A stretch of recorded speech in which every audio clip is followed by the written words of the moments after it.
¿Vos tenés una bomba, Horacio, o no? ¿O un chasquibún? No, yo tengo un chasquibún. Lo que pasa es que el día del acto de Cristina, de nuevo, Mr. Magoo eligió Martín ese Guzmán. momento para tirar un explosivo mediático. Que él, digamos, elija 2 veces el momento del acto de Cristina para hacer sus deposiciones, mide la desmesura del aprecio que siente por sí mismo. Ahora, el 1 de julio, su renuncia al Ministerio de Economía fue una bomba. En cambio, el 27 de noviembre, solo detonó un chasquibún. Fue cuidadoso, digamos, porque lo hizo ante un relator de partidos de fútbol, Pará, protagonista de historias azucaradas en Revista del Corazón, y sobre todo una persona sinceramente incapaz de una repregunta medianamente informada, y además especialista en operaciones mediáticas, siempre con la misma, contra la misma destinataria. Bueno, luego de 3 años de halagos y obsecuencia hacia Cristina, Mr. Magoo centró sus críticas en la vicepresidenta y en su hijo Máximo, de quien dijo que era un chico caprichoso, y les atribuyó directamente responsabilidad en la crisis económica por no haberlo apoyado en la renegociación de la deuda con el Fondo Monetario Internacional. Ahora, para medir, digamos, lo que ha sido la parábola descendente de Mr. Magoo entre julio y noviembre, ni siquiera así goza de la simpatía del presidente Alberto Fernández, que en realidad fue la víctima principal de ese pasaje de bravura del exministro, y Alberto lo había defendido más allá de lo razonable. Y digo más allá de lo razonable porque yo hablé con Alberto del tema, y enseguida les voy a contar qué hablé con él del tema en su momento. Ahora, Mr. Magoo también anunció que se propone actuar en la política argentina y recitó su credo, que son las 3 banderas del justicialismo. Ahora, cuando todavía era ministro de Economía, sus primeros pasos en el conurbano bonaerense fueron unas caminatas organizadas por el Movimiento de Guita, que Infoemba las promocionó ampliamente y le atribuyó a uno de los eguiteros una frase tan fantástica como los personajes involucrados: si el kirchnerismo lo sigue atacando así, lo van a hacer candidato a presidente. Ahora, eso lo dijeron cuando era ministro. Cuando renunció, el Movimiento de Guita lo acompañó hasta la puerta del cementerio. El jueves, el Movimiento de Guita apenas participó con una delegación simbólica de 30 militantes y sin dirigentes conocidos en la movilización en homenaje a Eve Bonafini. Esto es así porque la presidenta de la Asociación Madre de Plaza de Mayo había sido frontal con ellos. En diciembre del año 2001, Eve cumplió 93 años. Y en esa ocasión alertó contra los ranchitos aparte que terminan siendo randazo.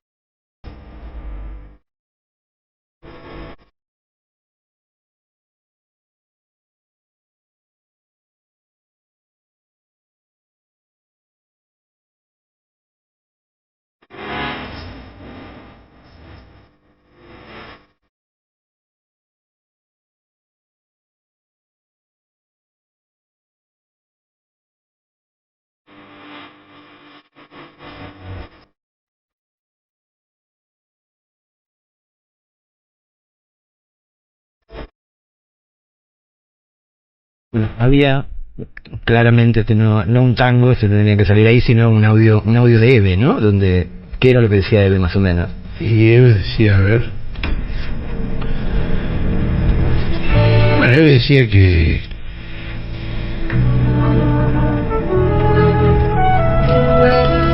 estaba en contra de los ranchitos aparte porque terminan siendo randazos.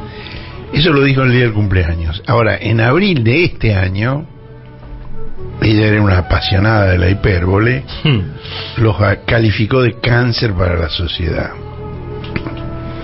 Realmente cuesta creerlo. Antes de ayer con Randazzo y ayer con Guzmán. Esto sí que es estar perdido, ¿no? Y ahora ni siquiera la conducción eguitera sostiene en forma abierta la lapidación de Cristina. Y pasó un episodio del cual no he visto ninguna información pública, pero que me parece que es muy importante.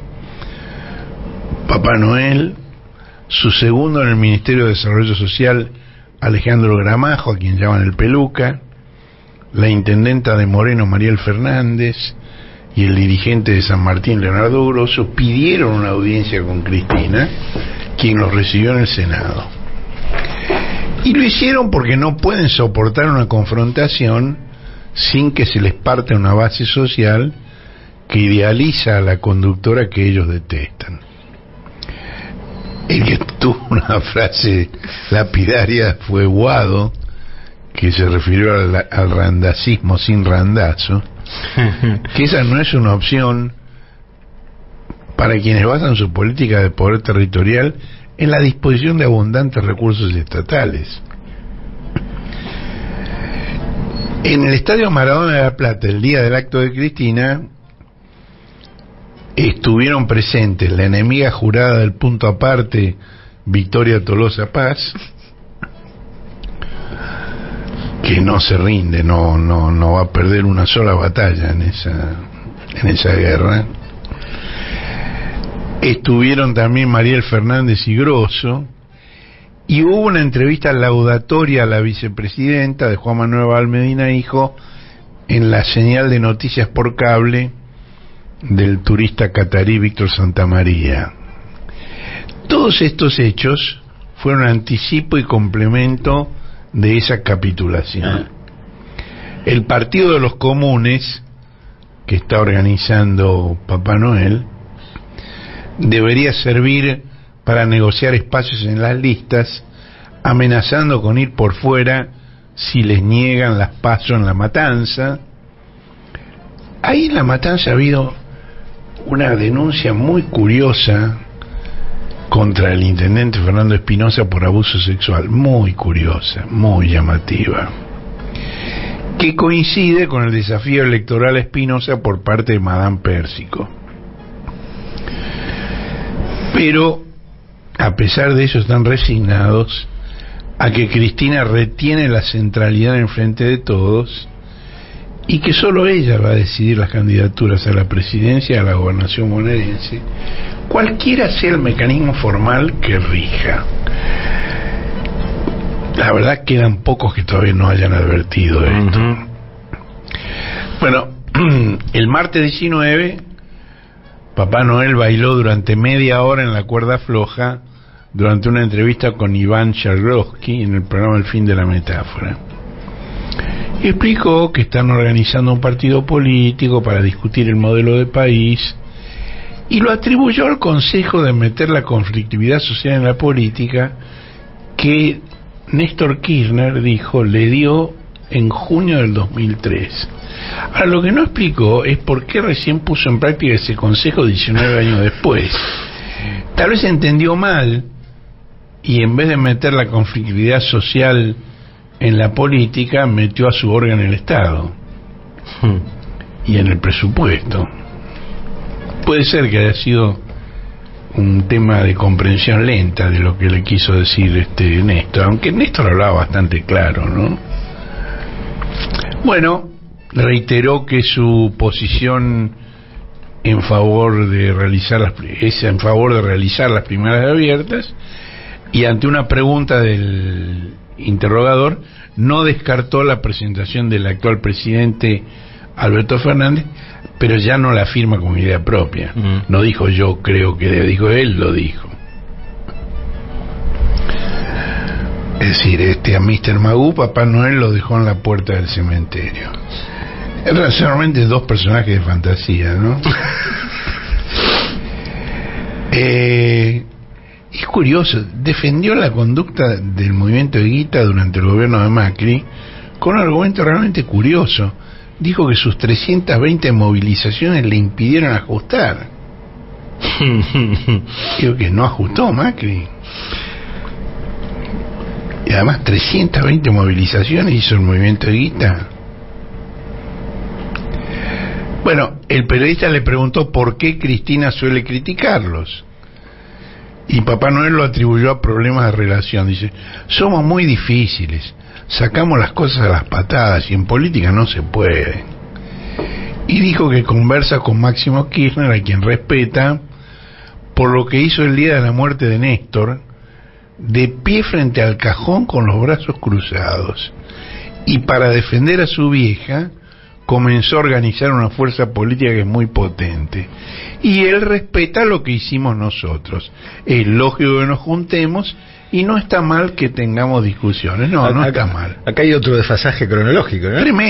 Tremendo, porque Kirchner murió en octubre del año 10 y la Cámpora comenzó a organizarse en el año 6, cuando el aún presidente Kirchner decidió que no buscaría la reelección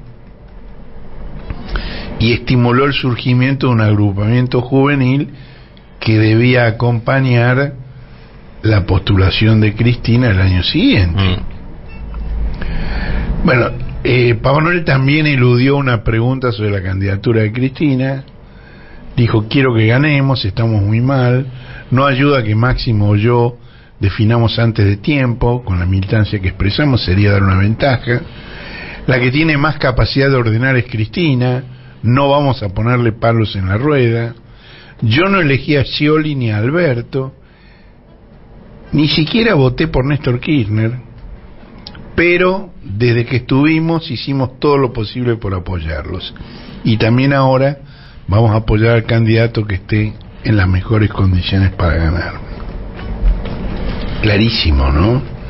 Siempre con el que esté. Eso se llama una línea de conducta.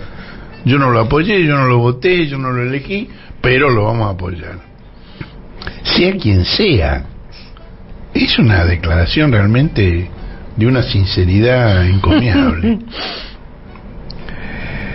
Bueno, le respondieron al ex ministro de Economía un predecesor y un sucesor en el cargo. Uno fue Axel Kicillof y el otro fue Sergio Massa. Kicillof tiene una especial autoridad como ex ministro, como gobernador y como asesor de Cristina en temas económicos.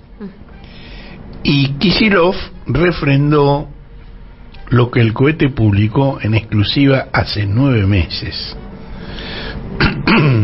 Que Guzmán le ocultó a él, a Axel, a Cristina y al presidente Alberto Fernández que el acuerdo que estaban negociando con el fondo no era una reestructuración que postergaría los pagos de la deuda contraída por Macri, sino una refinanciación, es decir, un nuevo préstamo con intereses y condiciones adicionales. Y ahí tenemos un par de links a las notas donde contamos eso en el momento que estaba ocurriendo. Bueno, cuando el presidente se lo enrostró, y esto es lo que dije que íbamos a contar, Guzmán le dijo, pero esto es obvio, se da por supuesto, el Fondo Monetario no reestructura sus préstamos, los refinancia. Y Alberto le dijo, obvio para vos, yo soy abogado y recién me entero. Bueno, todavía no pasaron 3 trimestres desde la firma del acuerdo y ya es ostensible que ese acuerdo implica las condicionalidades que Mr. Magoo negaba y que le hizo negar al presidente. Y que, bueno, además Magoo dice que él no hizo ese ajuste y que él sí lo está haciendo Massa, es decir, le descarga la responsabilidad a Massa, cuando lo que está haciendo Massa es administrar las consecuencias de lo que firmó Magoo. Es decir, él no habrá empezado a hacer todo en ese momento, porque además el fondo es muy astuto, el acuerdo es muy astuto, está planeado por gente muy inteligente, muy fogueada en estas cosas, y tenía una serie de metas escalonadas, que algunas empezaban a cumplirse muchos meses después, por ejemplo ahora. Pero eso es lo que firmó Magú. Y la deuda con el fondo, sumada a la refinanciación con los acreedores privados, es impagable. Hace 40 días Massa le anticipó al cohete, y también tenemos el link, que temía una nueva corrida cambiaria antes de que se iniciara el campeonato de fútbol en tierras árabes. Y es lo que pasó, ocurrió, efectivamente. E incluso preveía enfrentarlo con un plan de estabilización que incluyera un acuerdo de precios y salarios hasta la finalización del verano, que es lo que está ocurriendo. Bueno, hay un consenso sin disidencias, y es que frenar la escalada inflacionaria es condición necesaria para mejorar el poder adquisitivo del salario y para competir con alguna probabilidad de éxito en las elecciones presidenciales. Esto Cristina comenzó a plantearlo a fines del 2020, pero hoy ni Alberto lo discute. Ahora, el clima de estos meses realmente está muy enrarecido, y en ese clima hubo 3 consultores de grandes empresas que sorprendieron con sus planteos. Vamos a enumerarlos. Uno es Carlos Melconian. Según Patricia Bullrich, Melconian forma parte de su equipo económico junto con Luciano Laspina. Bueno, Melconian dijo en Uruguay que el acuerdo con el fondo es incompatible con un buen desempeño electoral del gobierno que intente cumplirlo, ya sea el de Macri en el 19 o el actual ahora. En ese tono coloquial que lo caracteriza, dijo que por eso él rechazó el ofrecimiento de Macri de hacerse cargo del Ministerio de Economía. Y dijo: un presidente y un ministro con Lipton al lado, Lipton, el funcionario del fondo que era el segundo de Christine Lagarde y que ahora está con Janet Yellen en el Tesoro de Estados Unidos, un presidente y un ministro con Lipton al lado toman mate. ¿Qué voy a hacer si el programa lo hacen ellos? Y Macri, según Melconian, asombrado, dijo: pero Trump nos dio el mayor préstamo en la historia del fondo para ayudarnos a ganar las elecciones. Y Melconian le explicó que el resultado sería el contrario. Digo, cada vez que habla Melconian hay que bajarle la espuma. O dicho en términos económicos, hay que aplicarle un desafío. Porque Melconian es un muchacho que necesita compulsivamente demostrar que se las sabe todas y que el que no lo escucha pierde. Ahora, quitarle la espuma a Melconian, aplicar el desafío, e igual el relato es muy significativo. Otro de los consultores es Gabriel Rubinstein, que es, como recordarán, el viceministro de Economía de Massa. Durante la gira de Massa con el presidente, Rubinstein asistió a un simposio de contadores y allí dijo que había atraso cambiario y volvió a postular la necesidad de una devaluación, cosa que ya había hecho en un paper confidencial que le envió a Cristina antes de ser designado por Massa y que también publicamos en exclusiva en el cohete. Y cuando yo digo en exclusiva, es en exclusiva. Yo no malgasto esa afirmación. En ese paper Rubinstein ponderaba los superávit gemelos obtenidos por el kirchnerismo. No, en ese paper no, en el simposio de los contadores ponderó los superávit gemelos obtenidos por el kirchnerismo, que por supuesto le atribuyó a Roberto Labaña, con quien él colaboró desde el Banco Central en esa época, y advirtió que si la devaluación que el propio Rubinstein pregona se hace mal, se repetiría el Rodrigazo en 1975. El tercer consultor es Emanuel Álvarez Agis. En distintas presentaciones restringidas, pero también por televisión con Berco, Agis propuso, para frenar la inflación, una fuerte devaluación, un aumento de retenciones, tarifas y salarios, y una vez hecho esto, para reacomodar precios relativos, un congelamiento general de todas esas variables por 6 meses. Y en un pasaje autorreferencial dijo, pues Melconian no es el único canchero, ¿no? Es el más canchero, pero no el único. Álvarez Agis dijo que si en diciembre del 19 le hubieran ofrecido el Ministerio de Economía, él lo hubiera aceptado, ya fuera para romper con el fondo y ponerse el casco, o para renegociar un acuerdo rápido desde la fortaleza de aquel momento. Pero no lo asumiría ahora, luego de 3 años, escuchen lo que dijo, luego de 3 años pelotudeando y perdiendo dólares en una gestión desastrosa de divisas, para llegar tarde y mal a un acuerdo que no se puede cumplir. Esto último es mío, no de él. Dice pelotudeando y desastrosa. Y dice eso y pone cara de fuego amigo. Bueno, Massa ignoró a Melconian, zamarreó en privado a Rubinstein y en público a Álvarez Agis, y reiteró que hará todo lo necesario para evitar una devaluación. Y tuvo un encuentro con el Consejo Interamericano de Comercio y Producción, CICIP, donde advirtió que en caso de una devaluación no solo se depreciarían los salarios, que es lo que las empresas quieren, sino también el valor de las empresas de quienes lo escuchaban. Ahora, esto suena bien, digamos, qué hábil Massa. Les hizo ver que no solo perderían los trabajadores, también perderían ellos, porque se depreciarían sus empresas, en dólares pasarían a valer menos. Pero no es así. Ese es un mensaje que es válido para los peces chicos, pero no para los tiburones que llevan casi medio siglo transnacionalizados y dolarizados, por lo cual la devaluación no merma, sino que aumenta sus ganancias. Y es curioso porque Massa los conoce bien. En 2013, por ejemplo, el CICIP lo apoyó en forma explícita en su excursión electoral, y en 2019 el actual presidente de CICIP, Marcos Pereda Born, que al mismo tiempo es vicepresidente de la Sociedad Rural, fue el principal aportante a la campaña electoral de María Eugenia Vidal, con más de 5,5 millones de pesos entre donaciones personales y de sus empresas.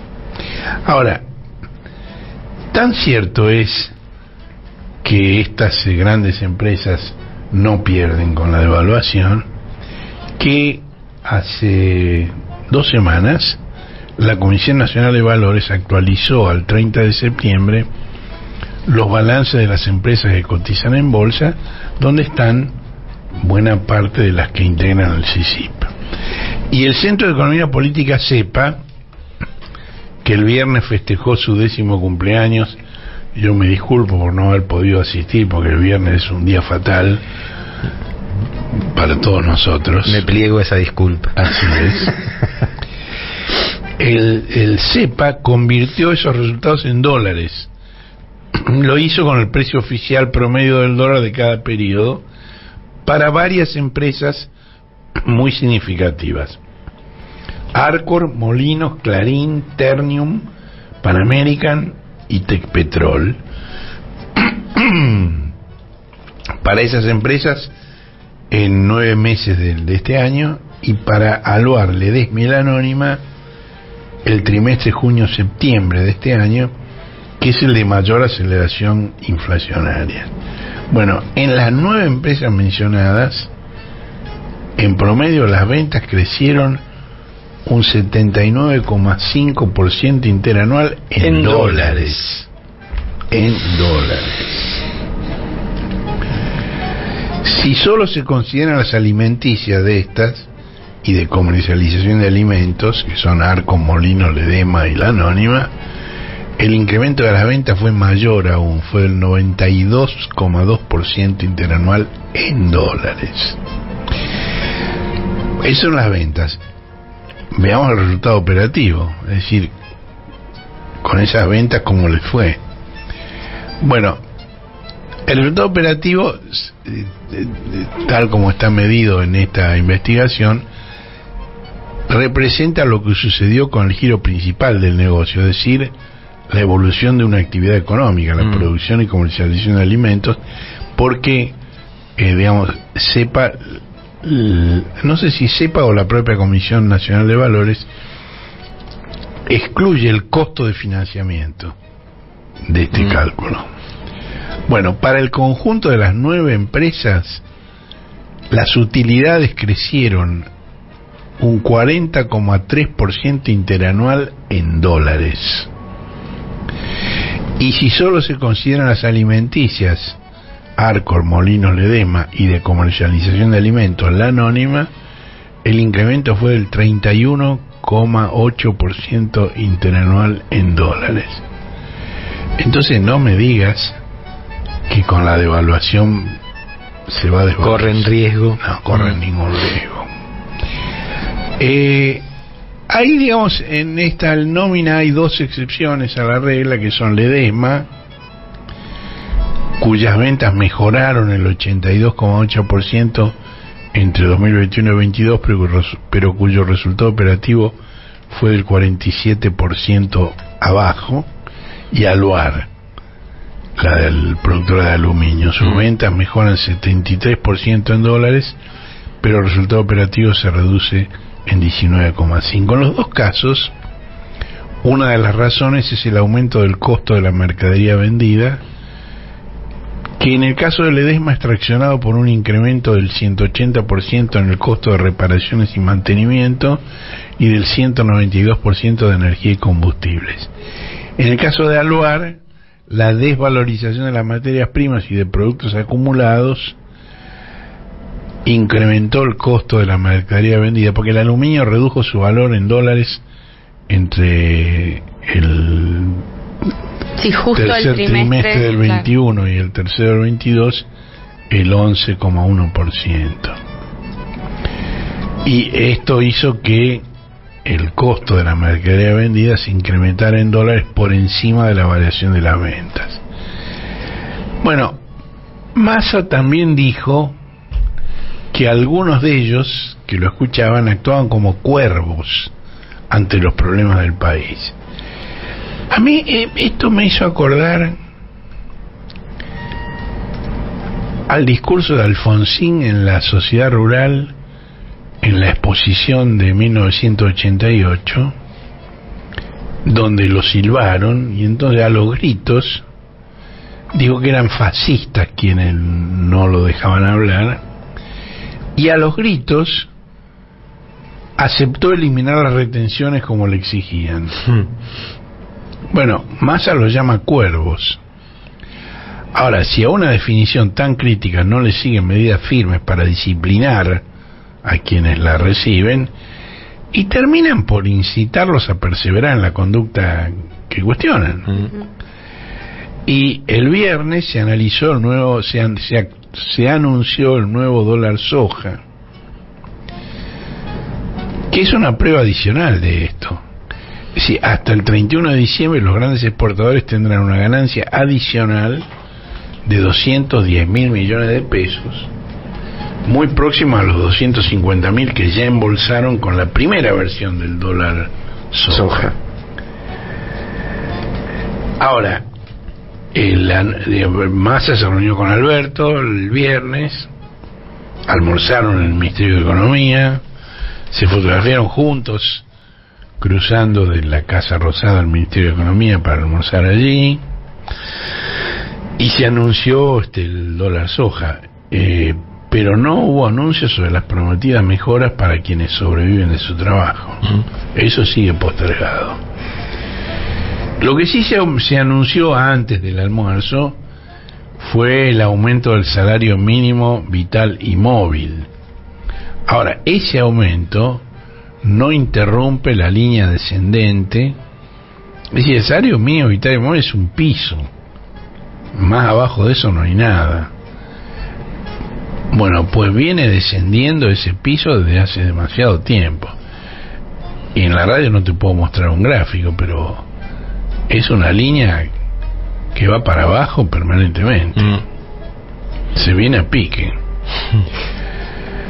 Bueno, la última versión de la política de precios anunciada por el gobierno va en la misma línea. Mejores intenciones que resultados.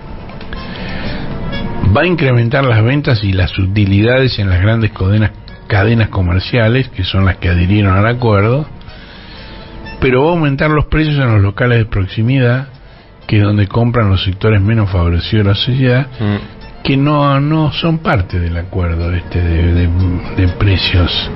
¿Cómo se llama ahora? Precios cuidados, se dieron tanta vuelta. Bueno, no sé, me acuerdo. Precios. Acuerdo de precios.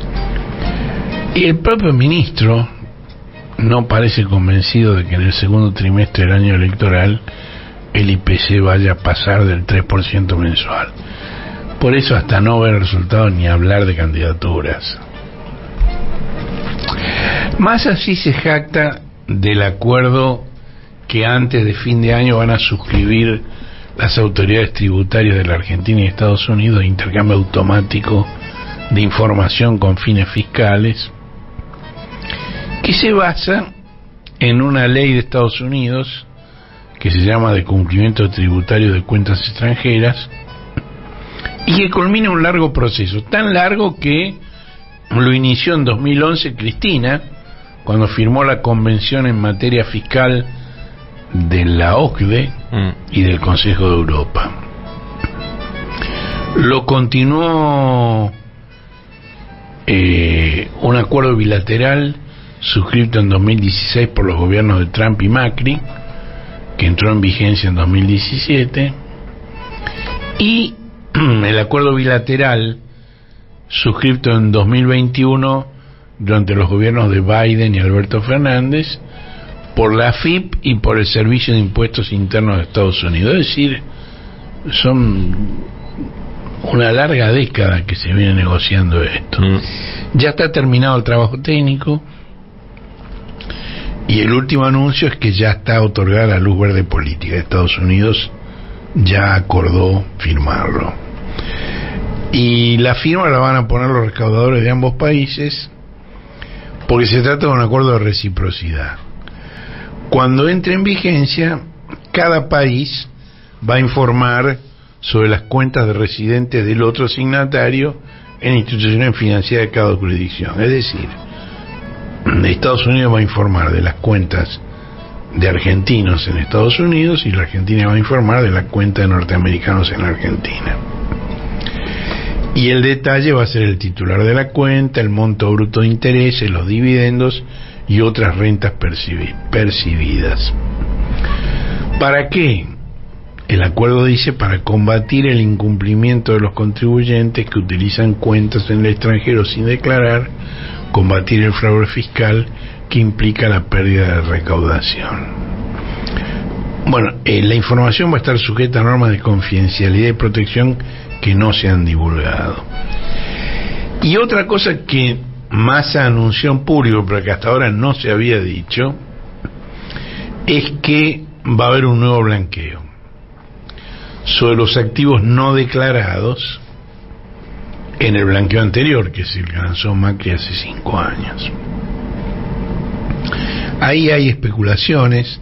La base de ese blanqueo podría ser el proyecto del senador Parrilli de creación de un fondo nacional para cancelar la deuda con el fondo, aunque Parrilli insiste que ese no es un blanqueo, sino que es la sanción justamente a los que no blanquearon. Y falta saber muchas cosas todavía. Por ejemplo, el intercambio automático va a ser anual, cada mes de septiembre. Ahora, esto implica que la primera lista va a llegar un mes antes de las elecciones presidenciales y a menos de 100 días del cambio de gobierno. Esto implica que el único beneficio posible para el actual gobierno estará en las presentaciones que se realicen por el blanqueo. Ahora, Si con un gobierno tan amistoso como el de Macri,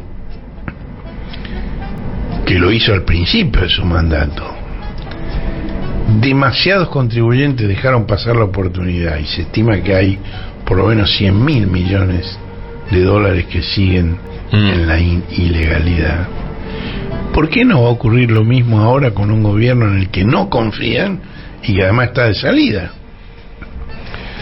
Bueno, el argumento del temor al intercambio automático de información, y la respuesta a esto que yo estoy diciendo es, bueno, sí, pero temen el intercambio automático de información. Ahora, me parece que ese argumento hay que relativizarlo. Primero porque han tenido tiempo de sobra desde que se anunció todo esto para mover sus activos a otras jurisdicciones. Es como el anuncio de que el viernes empezamos la batalla contra la inflación. Parecido. Y además, todavía no se sabe si el acuerdo va a incluir a los 50 estados de Estados Unidos o va a excluir a aquellos que funcionan como guaridas fiscales. Bueno. Hay un instituto de Policy Studies, que es una organización de izquierda de Estados Unidos, que tiene un programa sobre desigualdad y bien común, que hace un mes y medio difundió una investigación, a la cual también tenés un link en mi nota, según la cual hay 13 de los 50 estados que ya son o están en proceso de ser guaridas fiscales. Los mayores de ellos son Delaware, Nevada, Alaska y Dakota del Sur, pero también se suman Tennessee, Wyoming, New Hampshire, Rhode Island, Ohio, Missouri, Illinois, Florida y Texas. Bueno, los investigadores de esa institución, Gabriel Zuckman, Tomás Piketty y Manuel Sáez, estimaron que en 2021, en total, en fideicomisos y bienes raíces, en estas guaridas fiscales de Estados Unidos, había 5.626 billones de dólares, que en inglés se dice trillions. Es una fuente de confusión permanente, porque la tendencia de los que no conocen el detalle tiende a traducir trillions por trillones y billions por billones, cuando en realidad trillions son billones y billions son miles de millones.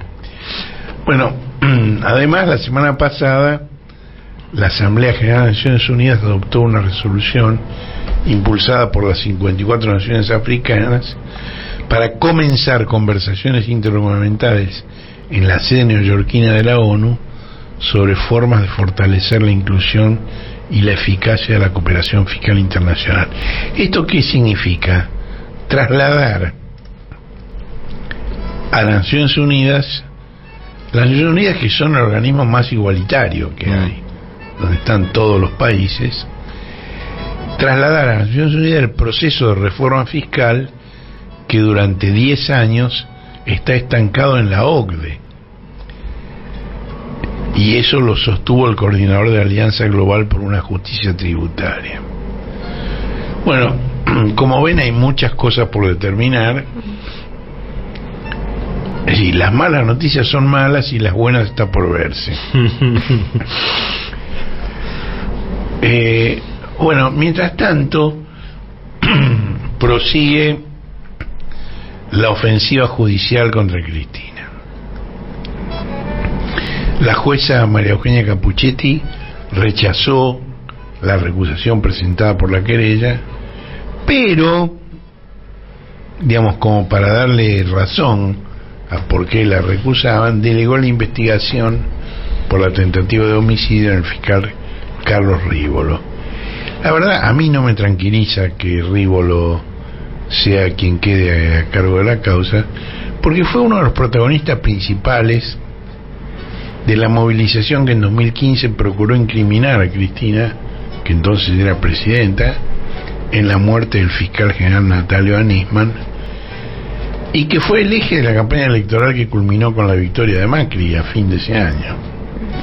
Y además, desde 2018, Rívolo es el principal asistente de Carlos Stornelli en la causa de los cuadernos Fénix, cuyo objetivo final de favorecer la reelección de Macri se frustró por el desastroso manejo de la economía. Bueno, la Cámara Federal... Una garantía, va. Una garantía, sí. Confirmó el rechazo de la recusación de Capuchetti, pero le ordenó que profundice la investigación sobre el ex secretario de Seguridad y actual vicepresidente del bloque de diputados del PRO, Gerardo Milman, y que vuelva a evaluar el secuestro de los celulares de las asistentes del diputado que mintieron sobre su presencia en el restaurante Casa Blanca frente al Congreso un par de días antes del atentado. Una de ellas es la ex Miss Argentina Carolina Gómez Mónaco, que condujo a la Escuela de Inteligencia de la Dirección de Inteligencia Criminal durante la gestión de Milman, Patricia Bullrich y Macri. A la utilidad del secuestro de sus celulares 90 días después del atentado, no sé, seguimos con los desfasajes temporales. Tuviste tiempo de borrar todo lo que te interesaba borrar, ¿no? Ahora Milman también tiene que enfrentar otra investigación a partir de un episodio que ocurrió en abril, pero que recién trascendió ahora, que fue la detención de otra de sus colaboradoras, María Luz Lanuse Peralta Ramos, que fue detenida por policías de tránsito manejando un auto del que no tenía documentos ni autorización. Desde el lugar la mujer llamó a Milman, que se presentó en el lugar y exhibió la documentación del auto. Ahora, esa documentación planteaba que el auto era propiedad de la empresa metalúrgica Oliva, que durante la gestión de Milman fue contratada para blindar autos oficiales, y la autorización para conducir el vehículo era a nombre de Milman, no de Peralta Ramos. Bueno, todo esto fueron revelaciones del periodista Mauro Federico. Y el episodio trascendió porque el propio Milman denunció a los policías de tránsito que intervinieron. Y en el lugar dijo que esta joven Lanuse era su esposa, cosa que no es. No sé si tienen alguna relación equivalente que lo hace decir eso o si es una pura fantasía. No lo sé, ni realmente no importa. La denuncia de Milman fue rechazada por la justicia porteña, que a su vez remitió los antecedentes a la Cámara de Diputados. Y el fiscal porteño César Augusto Troncoso remitió sus antecedentes a los fines disciplinarios que correspondan. Bueno, ahí Milman deberá explicarle a sus pares, y además se va a abrir una causa penal para investigar a cambio de qué la empresa de blindajes le cedió ese auto de lujo para su uso personal, si eso se puede interpretar como una dádiva o no. Bueno, en sus últimas presentaciones, la querella de Cristina, que impulsan los abogados Marcos Aldazábal y José Manuel Ubeira, también pidió que se investigue una información que difundimos en el cohete el domingo 30 de octubre sobre la presencia de Brenda Uliarte en una marcha de la agrupación Nuevo Centro Derecha que dirige el patovica Hernán Carroll. Bueno, el abogado karateca de la Nuevo Centro Derecha, Hernán Seibán, fotografiado abundantemente abrazado con Patricia Bullrich, dijo que no era Uliarte la de la foto, y dijo que la piba fotografiada en la Plaza de Mayo era Fátima Mercado. Bueno, a simple vista no es cierto. Aquí están las fotos ahí. Tiene dos fotos, es tan obvio que no es la misma persona, pero claro, en la radio no se pueden mostrar fotos. Bueno, la foto de Fátima Mercado, además, no es que yo te digo que ese es Fátima Mercado, está tomada de las redes antisociales de la nueva centro-derecha. Y la de Uliarte de su aparición como la antiplanera ámbar en Crónica TV. Ahora, que no haya forma de hacer pasar una por la otra no quiere decir que Rivolo y Capuchetti estén interesados en seguir esta pista. Y esta pista prueba la conexión entre los detenidos por el intento de homicidio y las agrupaciones como la nueva centro-derecha y los revolú federales que claman ajenidad. El cohete a la luna radio. Un desplazamiento estelar con Horacio Berbitsky, Manuela Iriani y Marcelo Figueras. Domingos de 9 a 11 por la 530.